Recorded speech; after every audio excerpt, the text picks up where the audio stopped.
नमस्कार, मी यामिनी महामुणकर. साम संजीवनी या आरोग्यविषयक कार्यक्रमात तुम्हा सगळ्यांचं मनापासून स्वागत आहे. मंडळी, आजच्या धावपळीच्या जीवनात चुकीची जीवनशैली आणि वाढता ताणतणाव यामुळे किडनीचं विकार हे एखाद्या सायलेंट इमर्जन्सी प्रमाणे पसरत आहे. धक्कादायक बाब अशी की सुरुवातीच्या टप्प्यामध्ये याची कोणतीही स्पष्ट लक्षणे दिसत नाहीत आणि जेव्हा समजतं तेव्हा वेळ बराच निघून गेलेला असतो. किडनी फेल्युअर म्हणजे नेमकं काय आणि त्याची लक्षणं कशी ओळखावीत आणि डायलिसिस किंवा ट्रान्सप्लांट टाळण्यासाठी आपण वेळीच काय खबरदारी घेऊ शकतो, या सर्व प्रश्नांवर सविस्तरपणे चर्चा करण्यासाठी आज आपल्यासोबत आहेत डॉक्टर रवींद्र निकलजी. सर आपल्या स्टुडिओत आलेले आहेत, मनापासून स्वागत आहे. नमस्कार. धन्यवाद. तर प्रेक्षको, डॉक्टर रवींद्र निकलजी हे अपोलो हॉस्पिटल्स नवी मुंबई येथे नेफ्रॉलॉजी विभागातील वरिष्ठ सल्लागार म्हणून कार्यरत आहेत आणि त्यांना मूत्रपिंड विकार, डायलिसिस, किडनी ट्रान्सप्लांट आणि उच्च रक्तदाब व्यवस्थापनामध्ये 10 वर्षांहून अधिकचा अनुभव आहे. त्यांनी टोरंटो विद्यापीठ कॅनडा इथून किडनी रोग आणि ट्रान्सप्लांटमध्ये प्रगत फेलोशिप पूर्ण केलेली आहे. रुग्णांना सर्वोत्तम आणि अत्याधुनिक उपचार देण्यासाठी ते कटिबद्ध आहेत.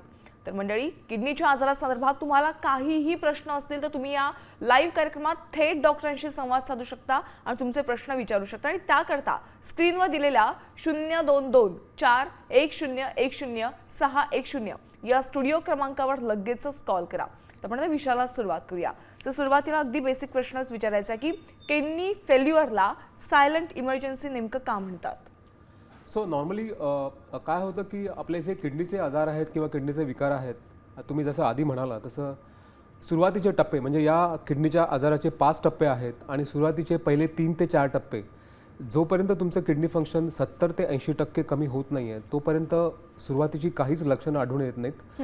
म्हणून हा आजार बऱ्याचशा प्रमाणात सायलेंट राहतो आणि त्यामुळे होतं काय की आपलं त्याचं निदान वेळेत होत नाही. बरोबर. निदान वेळेत होत नाही आणि ज्यावेळी निदान होतं त्यावेळी बराच उशीर झालेला असतो. म्हणजे तुम्ही ऑलरेडी 5व्या टप्प्यात किंवा किडनी फेलियरच्या टप्प्यापर्यंत पोहोचलेला असता आणि दुर्दैवाने काय होतं की त्यावेळी फार काही असे उपचार करता येत नाहीत आणि बऱ्याच वेळा मग लोक डायलिसिस किंवा किडनी ट्रान्सप्लांटच्या टप्प्यापर्यंत येतात आणि मग सगळी अडचण होते. म्हणून या आजाराला सायलेंट इमर्जन्सी म्हणतात, कारण या आजाराचं निदान वेळेत करावं लागतं. या आजाराची काही लक्षणं नसतात आणि वेळेत निदान झालं तर आपण बरंच काही करू शकतो. हे किडनीचे आजार टाळता येतात किंवा किडनीचे आजार बरे करता येतात. बरं सर, जसं तुम्ही म्हणालात की सुरुवातीला काहीच लक्षणं आपल्याला दिसत नाही, अगदी शेवटच्या टप्प्यात जातो की जेव्हा किडनी ट्रान्सप्लांट हाच एक विषय येतो त्यावेळेस आपल्याला कळतं की आता आपल्याला किडनीचा एक आजार झालेला आहे. पण साधारण काहीतरी लक्षणं दिसत असतील ना, त्याविषयी सांगा. हो, सो किडनीच्या आजाराची लक्षणं ना अगदी सौम्य प्रमाणात असतात आणि जे आपण आपल्या धकाधकीच्या जीवनात आपल्याला समजून येत नाही की हे जे तुम्हाला त्रास होतोय तो किडनीच्या आजारामुळे असू शकेल. नॉर्मली म्हणजे भूक मंदावणं किंवा थकवा येणं, रक्तातलं हिमोग्लोबिनचं प्रमाण कमी होणं, कधी कधी हळूहळू पायानं सूज यायला लागते. म्हणजे तुम्ही दिवसभर काम करत असाल, दिवसभर बसून असाल किंवा दिवसभर उभे असाल तर पाय दुखायला लागतात. ब्लड प्रेशर वाढल्यामुळे कधी कधी तुम्हाला डोकं दुखतं. हे सगळे रुटीन म्हणजे हे सगळे आपले नियमित सिम्पटम्स आहेत. आणि या या लक्षणांचे एवढं लोक लक्ष देत नाहीयेत आणि त्यामुळे आपण लवकर निदान होत नाही. बरोबर, नक्कीच. सर, आपल्याला प्रेक्षकांमधून कॉल आलेला आहे. अहमदाबादवरून आपल्याला सोनार यांनी कॉल केलेला आहे. आपण थेट त्यांच्याशी संपर्क साधूया. सर नमस्कार, माझा आवाज तुमच्यापर्यंत येतोय? हो, माझा आवाज येतोय. नक्की सर, तुमचा प्रश्न काय आहे? थेट डॉक्टरांशी बोला. मला लघवी हळूहळू होती, म्हणजे फ्लोर नाही होत. बरं. आणि मला किडनीची हे झालं तर सूज आली होती 2 वर्षापूर्वी. बरं बरं, त्यांना लघवी करताना थोडा त्रास होतो आणि किडनीच्या तिथे सूज आल्याची लक्षणे दिसतात. ओके, सो नमस्कार सोनार काका. ॲक्च्युली तुमचा आजार हा मेनली म्हणजे आपली जी प्रोस्टेट ग्रंथी वाढते या वयात आणि त्याच्यामुळे तुमचा जो लघवीच्या मार्गात अडथळा होतो त्या प्रकारचा वाढतोय. आणि हे सगळे आजार तुम्ही आपल्या युरिनचे टेस्ट किंवा तुमच्या किडनीची सोनोग्राफी करून त्याचं निदान होऊ शकतं आणि त्याचे अतिशय योग्य उपचार होऊ शकतात. त्यामुळे तुम्हाला एक लघवीची युरिनची टेस्ट किंवा ॲटलिस्ट किडनीची सोनोग्राफी करून त्याप्रमाणे पुढचे इलाज करता येतील. बरं, नक्कीच सर, नक्कीच त्यांच्या प्रश्नाचं उत्तर तुम्ही दिलेलं आहे आणि त्यांना याचा नक्कीच फायदा होईल. सर, एक महत्त्वाचा प्रश्न आहे की कोणत्या लोकांना किडनीच्या आजाराचा सर्वाधिक धोका असतो?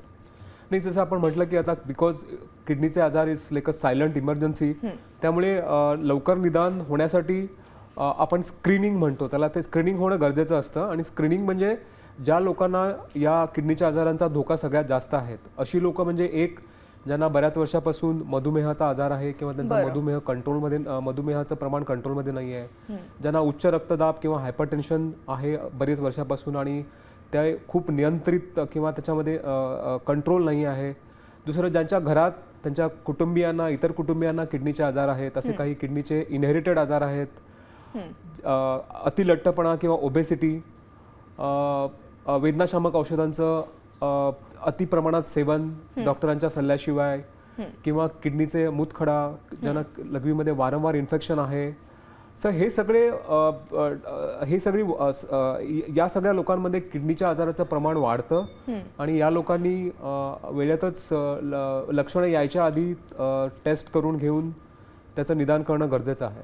बरोबर. म्हणजे आता सध्या बघायला गेलात ना सर, भारतामध्ये मधुमेह आणि बीपीचा त्रास सर्वाधिक जास्त प्रमाणात बघायला मिळतो. प्रत्येक घरामध्ये हार्डली 1 ते 2 माणसांना हा त्रास असतोच. मग प्रत्येकाला ह्याची भीती असते का किडनी फेल्युअरची? हो, म्हणजे जसजसं तुमचं डायबिटीस किंवा तुमचं मधुमेह किंवा उच्च रक्तदाबाचं हे ड्युरेशन किंवा कालावधी वाढत जातो, म्हणजे एक 10 किंवा 15 वर्ष तुम्हाला उच्च रक्तदाब असेल किंवा मधुमेह असेल तर तुमची किडनीच्या आजाराची रिस्क बरीच वाढते आणि जर हे दोन्ही आजार कंट्रोलमध्ये नसतील तर ती रिस्क खूपच प्रमाणात वाढते. आणि जसं नॉर्मली ब्लड प्रेशर आणि डायबिटीस हे दोन्ही आजार एकत्रच येतात, त्यामुळे दोघा आजारांची काळजी आणि नियंत्रण करणं खूप महत्त्वाचं आहे. आणि त्यासाठी आणि या सगळ्या पेशंट्समध्ये अगदी दरवर्षी नियमितपणे तुमच्या किडनीच्या टेस्ट करणं गरजेचं आहे. बरं सर, मला तपासणी विषयी तुम्हाला विचारायचं की कोणत्या अशा तपासण्या आहेत की ज्या केल्या, म्हणजे काही असे ब्लड चेक वगैरे आहेत का जे केल्यावर आपल्याला किडनीचे आजार आहेत हे लगेच कळून येतं? येस. सो अगदी म्हणजे खूप सोप्या चाचण्या आहेत किडनीच्या आजारांचं निदान करण्यासाठी. बेसिक तुमचं urine routine test, okay, urine routine आणि मायक्रोस्कोपी याच्यामध्ये कधी कधी युरिनमध्ये ब्लड येणं, युरिनमध्ये प्रोटीन येणं, युरिनमध्ये इन्फेक्शन असणं, या सगळ्या गोष्टींचं खूप लवकरात लवकर निदान करता येतं. आणि जसं आपण म्हणजे युरिनला किडनीचा आरसा असं म्हणतात की तुम्हाला जे काही किडनीचे आजार आहेत ते तुमच्या युरिनमध्ये दिसून येतात. त्यामुळे अगदी साधी युरिनच्या टेस्टवरती बरीच काही माहिती मिळून जाते.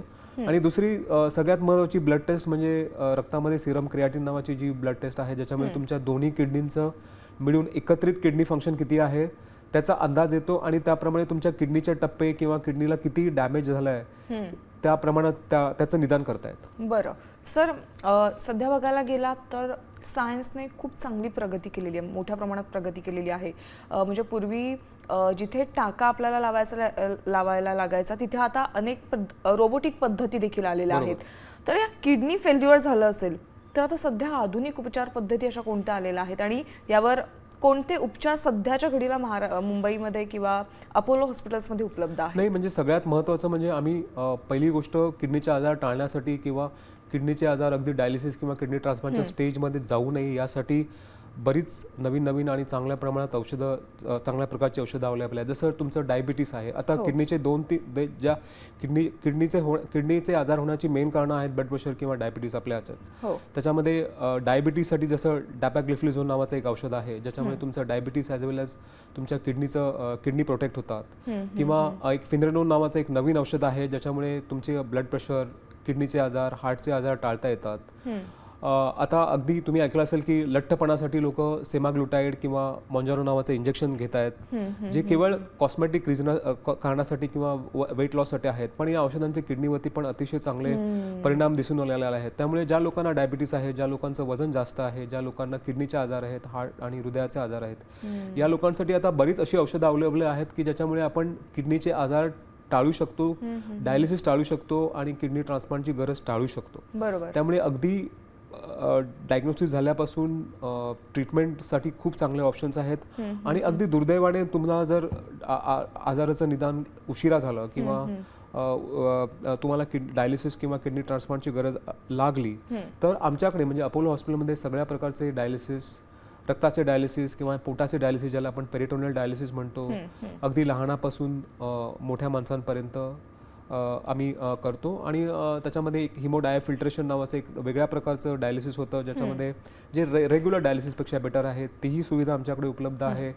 आणि तुम्ही किडनी ट्रान्सप्लांटचा जर विचार कराल तर किडनी ट्रान्सप्लांटसाठी ही अतिशय वेगळ्या वेगळ्या प्रकारचे ऑप्शन्स आमच्याकडे अवेलेबल आहेत. बरं, नक्कीच.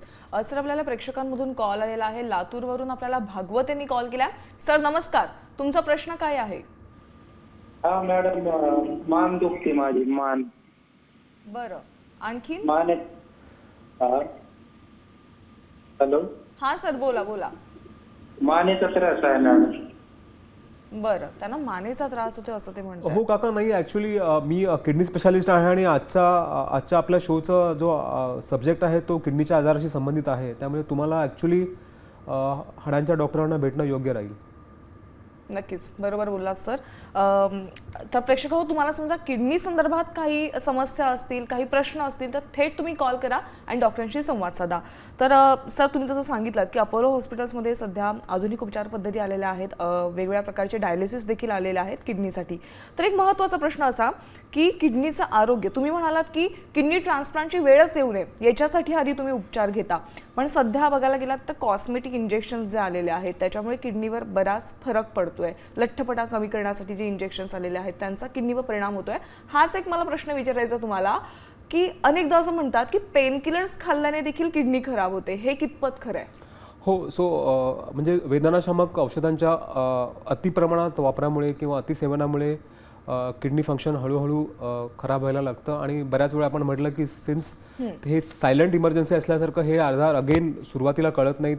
बऱ्याच लोकांना संधिवाताचे आजार असतात, बऱ्याच लोकांना तुमचे क्रॉनिक हेडेक्स, आणि या सगळ्या गोष्टींसाठी लोक डॉक्टरांच्या सल्ल्याशिवाय स्वतःहून अशा वेदनाशामक औषधांचं अतिसेवन करतात आणि त्यांना लक्षातही येत नाही की हळूहळू तुमच्या किडनी खराब होत आहेत. किंवा आम्ही बघतो आता काही लोक जिममध्ये जे आहेत, जिममध्ये जाणारे लोक आहेत ते प्रोटीन्स पावडर्स किंवा क्रिएटिन पावडर्स वापरतात डॉक्टरांच्या सल्ल्याशिवाय किंवा ट्रेनरच्या सल्ल्याने.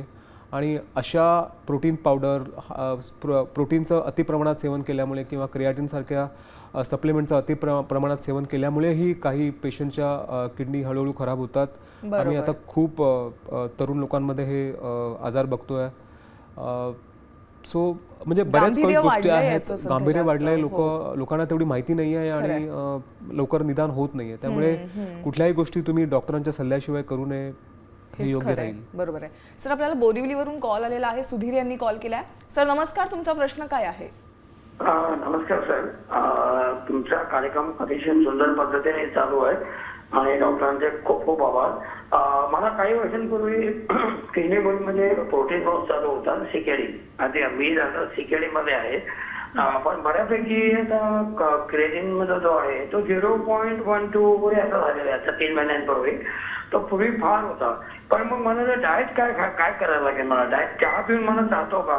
विशेषतः चहा पिऊन चालतं का? सो काका नमस्कार. सो बेसिकली तुम्ही ऑब्व्हियसली तुमची किडनीची जी काही ट्रीटमेंट झाली आहे ते अतिशय व्यवस्थित झाली, कारण तुम्ही म्हणाला तुमचं आता क्रिएटिनची लेवलही नॉर्मल आहे आणि लघवीतल्या प्रोटीनचंही प्रमाण कमी आहे. त्यामुळे नॉर्मली आपण या किडनीच्या आजारांसाठी जे डाएट आहे ना, त्याच्यामध्ये पहिली गोष्ट महत्त्वाची म्हणजे तुम्हाला मीठ कमी करावं लागतं. जेवणातलं मिठाचं प्रमाण कमी करावं लागतं, कारण त्यामुळे तुमचं ब्लड प्रेशर, किडनीचं फंक्शन आणि तुमची सूज या सगळ्या गोष्टी कंट्रोलमध्ये राहतात. आणि ऑब्व्हियसली तुम्हाला जर मधुमेह असेल तर सगळ्या प्रकारचे साखर कमी करणं किंवा फळं, ज्यूसेस आणि कार्बोहायड्रेट्स याचं प्रमाण जेवणामध्ये कमी करणं. तुमचं किडनीचं फंक्शन खूपच कमी झालं असेल तर बऱ्याच वेळा आम्ही थोडं जेवणामधलं प्रथिनांचं प्रमाण पण कमी करायला सांगतो, कारण त्याच्यामुळे तुमचं रक्तातलं युरिया किंवा क्रिएटिनची लेवल कंट्रोल करता येते आणि आपण डायलिसिस किंवा किडनी ट्रान्सप्लांट खूप वर्षांसाठी टाळू शकतो. त्यामुळे नॉर्मली मीठ, कार्बोहायड्रेट्स तुमच्या शुगर कंट्रोलसाठी आणि हे प्रथिनांचं प्रमाण तुमच्या किडनी फंक्शन व्यवस्थित ठेवण्यासाठी. सो या 3 गोष्टी आपण जास्त भर देतो म्हणजे तुमच्या डाएटमध्ये. बरोबर. सुरुवातीला आपण थेट प्रश्नाकडे जाऊयात. आपल्याला प्रेक्षकांमधून कॉल आलेला आहे. कल्याणवरून आपल्याला कॉल आलाय. सर नमस्कार, तुमचा प्रश्न काय आहे? मी मिलिंद सर बोलतोय. हॅलो. हा सर, मिलिंद सर बोला. माझं ऍक्च्युली 1.5 वर्षापासून माझं डायलिसिस चालू आहे आणि ह्याच्यात रिव्हर्स किडनी होण्याचे काही चान्सेस वगैरे आहेत का, मला डॉक्टरांना विचारायचं होतं. आणि मला जर आणि केअर घ्यायची आहे तर ती मी कशा प्रकारे घेऊ शकतो? आता आठवड्याला 3 वेळा माझं डायलिसिस होत आहे. आणि 2 डायलिसिसच्या दरम्यान माझं 2-2.5 कधी 1700 असं वजन वाढतं. Sir please.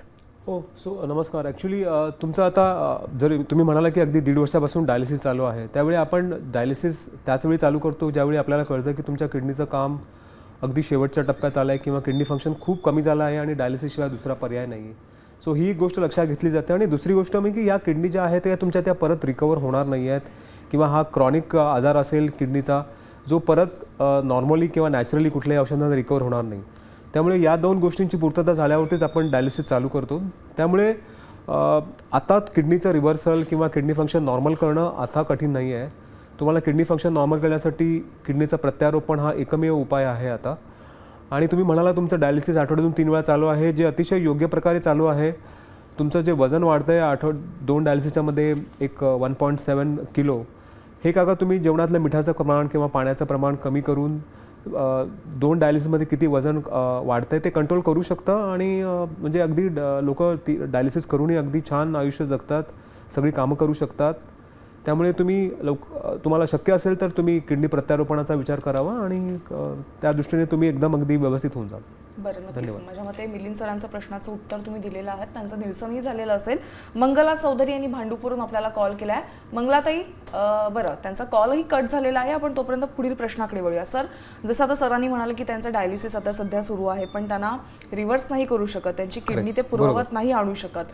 पण समजा आता किडनीचं आरोग्य आपल्याला सुरुवातीपासूनच चांगलं ठेवायचं, तर कोणत्या जीवनशैलीच्या सवयी खूप महत्त्वाच्या आहेत? सो आपण आधी म्हटलं की because it's a silent emergency, त्यामुळे या ज्या चांगल्या सवयी आहेत, ज्या नॉर्मल चांगल्या सवयी आहेत चांगल्या आरोग्यासाठी, त्या अगदी लहानपणापासून अंगी बाळगायला पाहिजेत. पहिली गोष्ट म्हणजे जनरली आम्ही सांगतो लोकांना की मिठाचं प्रमाण जेवणामध्ये कमी ठेवणं. त्याच्यामुळे तुम्हाला उच्च रक्तदाब होण्याची शक्यता कमी राहते किंवा तुम्हाला उच्च रक्तदाब असेल तर तो कंट्रोलमध्ये राहतो आणि त्यायोगे किडनीचं आरोग्य जपता येतं. दुसरं तुमच्या रेग्युलरली पाण्याचं प्रमाण, डे टू डे पाण्याचं प्रमाण ॲटलिस्ट एक 2-2.5 लिटरपर्यंत ठेवणं गरजेचं आहे. कारण बरेचसे किडनीचे आजार dehydration, urine infection, kidney stones याच्यामुळे होऊ शकतात. त्यामुळे रेग्युलरली पाण्याचं प्रमाण व्यवस्थित ठेवणं. देन अगदी अतिशय जास्त प्रमाणात कुठलाही प्रोटीन्स, जसं मी आधी म्हटलं तुम्हाला जिममध्ये प्रोटीन सप्लिमेंट्स वापरतात किंवा क्रिएटिनचे सप्लिमेंट्स वापरतात, या सगळ्या गोष्टींचं अति प्रमाणात सेवन टाळावं आणि आपण अगदी नॅचरल प्रोटीन्स घेतलेलं योग्य राहील तुमच्या रेग्युलर हेल्थसाठी. बरोबर. तुमचं वजन कंट्रोल करणं हे अतिशय महत्त्वाचं आहे, कारण अनेक आजार किडनीचे आणि उच्च रक्तदाब किंवा मधुमेह तुमच्या वजनामुळे चालू होतो. बरोबर, नक्कीच. सर, आपल्याला अकोल्यावरून कॉल आलेला आहे. मनीष यांनी कॉल केला. सर नमस्कार, तुमचा प्रश्न काय आहे? सरांना प्रश्न आहे माझा की सर, मला मागच्या 10 वर्षापासून स्टोन होत आहेत किडनीमध्ये आणि ते निघतात पण ते कशामुळे होतं याचे काही नेमके कारण सांगू शकता का, आणि त्याच्यावर काही आपण कंट्रोल करू शकतो का?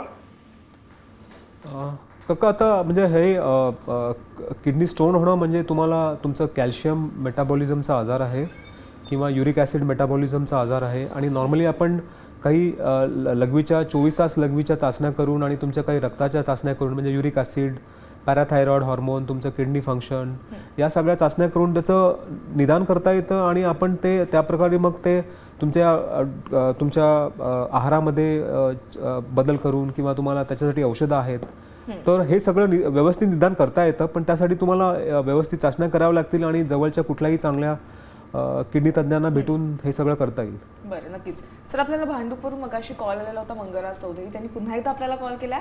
मंगलाताई नमस्कार, तुमचा प्रश्न काय आहे? माझा प्रश्न असा आहे की मला लघवी करताना फेस येतो, तर ते किडनीचा काही प्रॉब्लेम आहे, किडनी फेल्युअर आहे का काय, ते विचारायचं होतं डॉक्टरांना. मावशी, लघवीत फेस येणं याची अनेक कारणं आहेत. सगळ्यात महत्त्वाचं कारण म्हणजे लघवीमध्ये प्रथिनं येणं किंवा प्रोटीन युरिया, हे सगळ्यात महत्त्वाचं कारण आहे. तर तुम्ही युरिनची टेस्ट करून त्याचं लवकरात लवकर निदान केलं पाहिजे. दुसरं, कधी कधी लघवीमध्ये तुमच्या इन्फेक्शन असेल किंवा लघवीमध्ये जर ग्लुकोज किंवा शुगर बाहेर येत असेल तरीही तुम्हाला लघवीत फेस येऊ शकतो. त्यामुळे अगदी सिंपल तुमच्या लघवीची चाचणी करून या सगळ्या गोष्टींचं लवकरात लवकर निदान करता येईल. बरं, म्हणजे त्यांना चाचणी करणं गरजेचं आहे, त्याच्यानंतरच ते एक्झॅक्टली काय येतंय ते त्याचं कारण कळू शकेल. सर, आता हाच प्रश्न की नियमित आरोग्य तपासणी किडनीसाठी किती महत्वाची आहे? सो आपण आधी जसं म्हटलं की ज्या लोकांना किडनीचे आजार होण्याची धोका जास्त आहे, ज्या लोकांमध्ये रिस्क फॅक्टर्स आहेत, जसं तुमचं उच्च रक्तदाब म्हणा, मधुमेह म्हणा, अतिलठ्ठपणा, तुमचे घरात कुटुंबियांना कोणाला किडनीचा आजार असेल, तर या लोकांनी नियमितपणे म्हणजे अगदी दरवर्षी किडनीच्या चाचण्या, युरिनची टेस्ट आणि तुमच्या रक्तातलं क्रिएटिनचं प्रमाण चेक करणं अतिशय महत्त्वाचं आहे. कारण लवकर निदान झालं तर तुम्ही तुमच्या किडनी वाचवू शकता, त्याचे व्यवस्थित उपचार करू शकता. खरंय. सर, किडनी संबंधित काही समस्या आढळून आल्या तर डॉक्टरांचा सल्ला नेमका कधी घ्यायचा असतो? सो अगदी म्हणजे तुम्हाला ज्या दिवशी कळालं की तुम्हाला किडनीचा आजार होतोय किंवा तुम्हाला लघवीत काही त्रास होतोय, तुमच्या पायांना सूज येते, तुमचं ब्लड प्रेशर कंट्रोलमध्ये होत नाही आहे, अशा तुम्ही लवकरात लवकर किडनीच्या डॉक्टरांना भेटून त्यांचा सल्ला घेतला पाहिजे. कारण किडनीचे आजार सुरुवातीच्या टप्प्यांमध्ये अतिशय व्यवस्थितपणे ट्रीट करता येतात. त्याच्यासाठी अतिशय परिणामकारक औषधं उपलब्ध आहेत आणि तुम्ही किडनी फेल्युअर जी फायनल स्टेज आहे ती टाळू शकता. बरोबर. सर, अगदी जाता जाता अतिशय महत्त्वाचा प्रश्न की प्रेक्षकांना तुम्ही तुमच्याकडून काय संदेश द्याल, काय सल्ला द्याल, किडनीचं आरोग्य त्यांनी कसं जपलं पाहिजे? सो निरोगी किडनी म्हणजेच निरोगी आरोग्य. त्यामुळे मी आधी जसं डिस्कस केलं तसं तुमचं लाईफस्टाईल, तुमचं जीवनशैली, खाण्याच्या सवयी, उच्च रक्तदाबाचं प्रमाण आणि मधुमेहाचं प्रमाण नियंत्रित ठेवा. बरोबर. आणि तुमच्या किडनीही अगदी व्यवस्थित राहतील. धन्यवाद. नक्कीच. सर, तुम्ही आज इथे स्टुडिओमध्ये आलात आणि प्रेक्षकांना किडनी फेल्युअर सायलेंट इमर्जन्सी याविषयी योग्य माहिती दिलेली आहे, त्याबद्दल तुमचं मनापासून आभार. धन्यवाद. थँक्यू. साम संजीवनीमध्ये वेळ झाली आज इथेच थांबण्याची. ताज्या घडामोडींसाठी पाहत राहा साम टीव्ही मराठी.